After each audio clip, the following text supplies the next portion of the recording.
Allan Zeman and Lan Guifang. Allan Zeman, who opened the nightclub, is a happiness maker who has mastered the traffic code of Hong Kong.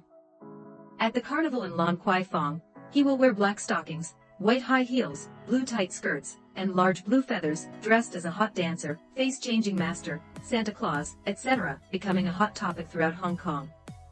In order to promote the Jellyfish Museum in Ocean Park, he will personally go to battle, wear pink-blue jumpsuits, and dress up as a jellyfish to attract attention. It is difficult for China to find a second place for such an entertainment-minded business tycoon.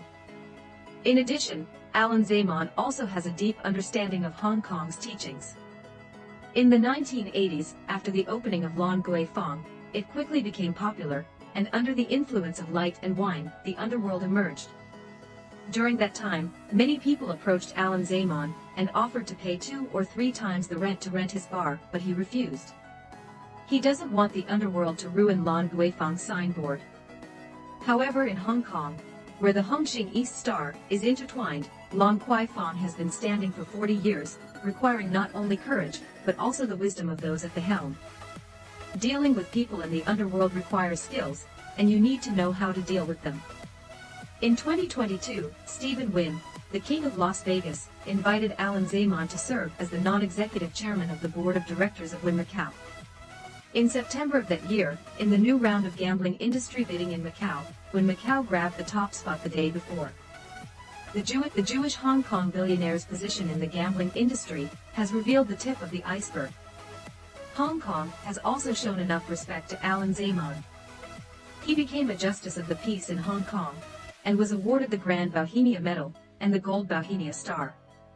As a Jewish Hong Kong citizen, he actively participates in Hong Kong's public affairs and even serves as an advisor to the New Democratic Party in Hong Kong, which was once regarded as the future star of Hong Kong's politics. From the chief executive to the ancient puzzler, Allan Zeman, rooted in Hong Kong from economy, culture to politics, has thoroughly understood the city. In 1969, 20-year-old Allan Zeman came to Hong Kong. Not long after, he told his mother, "I won't go back." He may have had a premonition that for over half a century, the vast majority of his life will be inseparable from this city. Hong Kong people have a spirit of love for hard work, love for success, and I really like it, which is very consistent with my philosophy of life. Allan Zeman, who was born in Germany in 1949, is really struggling. At the age of 7, his father passed away, and he immigrated to Canada with his mother, leading to a period of considerable financial hardship. This family background has thoroughly stimulated Allan Zeman's business talent in the Jewish blood. At the age of 10, Allan Zeman began to deliver newspapers on the streets. At the age of 12, he worked as a handyman at a steak shop on weekends. By wiping tables and tidying up utensils, he earned $60 a week. At that time, his teacher's weekly salary was only $35. At the age of 16, Allan Zeman bought a Chevrolet convertible, and became the only student in the school who had a car of his own. At the age of 17, Allan Zeman, who dropped out of school, walked into the largest clothing company in Canada at that time, dressed in a suit and shoes. He lied that he was 22 years old and successfully applied for a salesperson. Allan Zeman, who has a unique vision, soon discovered the mystery of the clothing business, decided to start his own business, and set up an imported women's sweater company to purchase ready-to-wear clothes from Hong Kong, and then resell them to the North American market. At the age of 19, Allan Zeman earned his first $1 million. However, the income tax in Canada is as high as 50%, which hit young Allan Zeman very hard. He turned his attention to Hong Kong, where the tax rate is only 15%. Hong Kong was able to attract talents like Allan Zeman because of its unique business environment.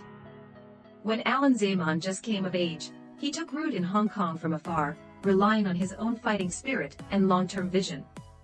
From a poor youth to a billionaire, both the era and personal struggle are indispensable prerequisites. In Hong Kong, Allan Zeman soon rose from the old clothing industry. The 1960s and 1970s were a golden period for Hong Kong's textile and clothing industries.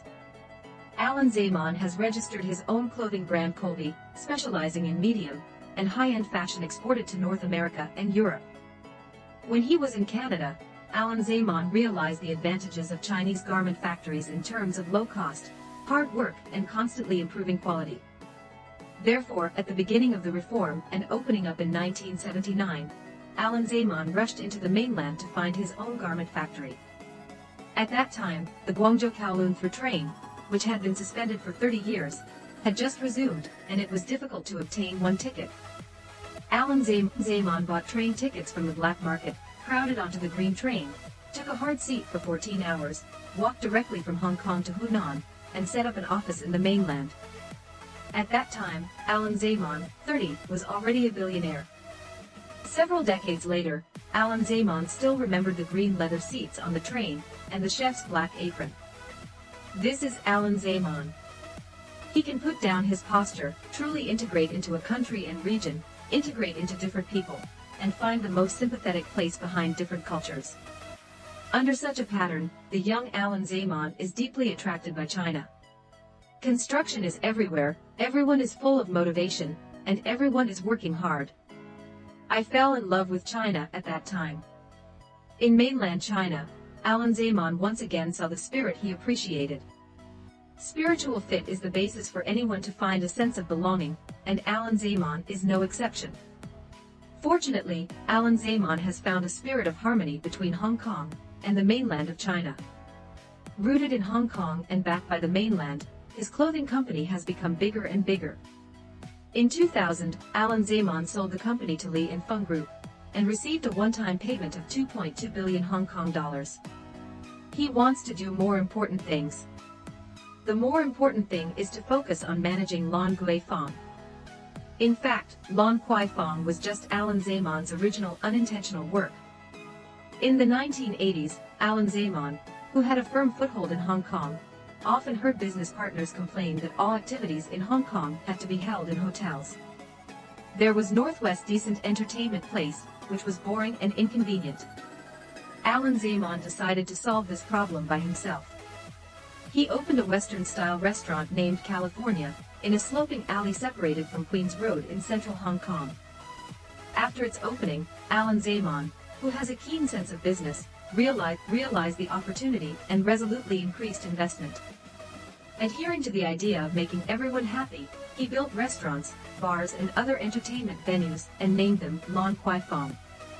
The narrow and messy alleys were completely transformed, and every night they were bustling with lights and wine, bustling with celebrities. Fei Wong has just started and often comes to Lan Guifang. Danny Chan comes here almost every day, and used to sleep in Lan Guifang. And Michelle Yeoh, Lan Guifang grew up with her, and she used to sit in the back seat. Allan Zeman is just a few of the star stories that happened in Lan Guifang.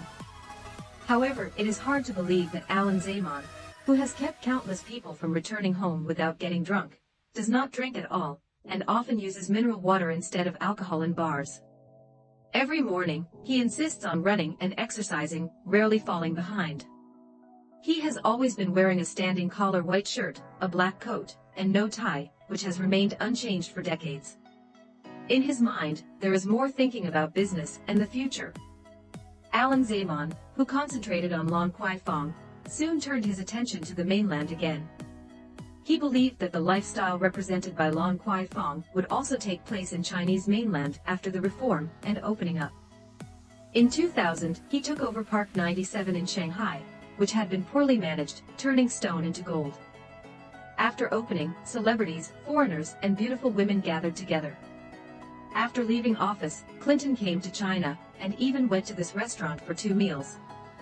This is just Allan Zeman's trial in the mainland. In December 2010, Lan Guifang Chengdu Fashion District officially opened. Nowadays, this place has become one of the landmarks of Chengdu's nightlife, with a 5-fold increase in performance in 12 years. In March of this year, Lan Guifang and Haya Group signed a national strategic cooperation agreement, and Hong Kong's Lan Guifang will fully enter the mainland. Allan Zeman, rooted in Hong Kong and embracing the mainland, has long been a billionaire.